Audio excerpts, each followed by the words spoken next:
Do'stlar, yana bitta 12 sotixli xonadonimiz bor. Shahar atrofidan Sarikasal bansani to'g'risi ko'ryapsizlar, mashina o'tyapti. Mana poyezd yo'l. Ana odamlar ishlayotgan joy ko'rlangan. Ana shu M41 bo'ladi o'sha. O'shandan shunday kirib kelsalar, ko'piri bor, shunda peshkom kirib kelsalar bo'ladi, to'g'ri. O'shanda mana gazlarni ko'ryapsizlar, gazlashgan joylar, polni hamma joyi. Mana shu uyimiz sotiladi. 12 sotixga qurilgan. Kichkina qilib qurilgan. Hozir огородlarni ko'ramiz. Mana devorlari shu ungacha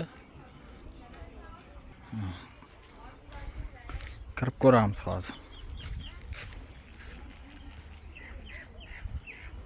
Bismillahirrohmanirrohim. Mana kirdik. Kirgan joyda o'ng qo'l tarafda uyimiz qurilgan. 3 xona. Hozir uylar ichini ham ko'ramiz. Mana uylar ichi remont qilingan.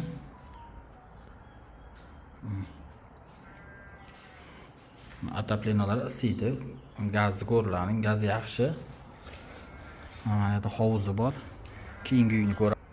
Mana bu uy ham remontdan chiqqan.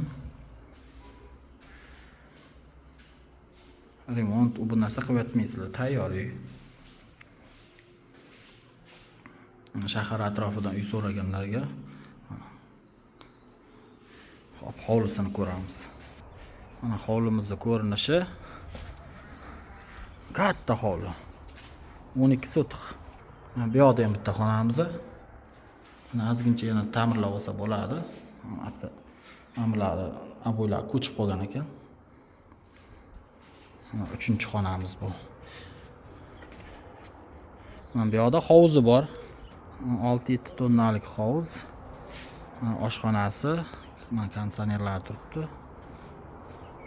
Ketdik, dalch ko'ramiz.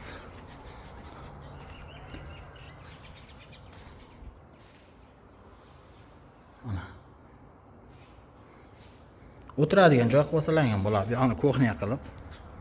Kuxnya o'zi bu tarafda bo'lgan, mana remont qilingan, lekin somon tiqib tashabdi buni ichiga. Mana remont qilingan, tayyor. Keyingisi banya, u hojatxona. Mana banyalari ham deyarli tayyor. Bitta kafillar borsa, mana sog'lari qilingan.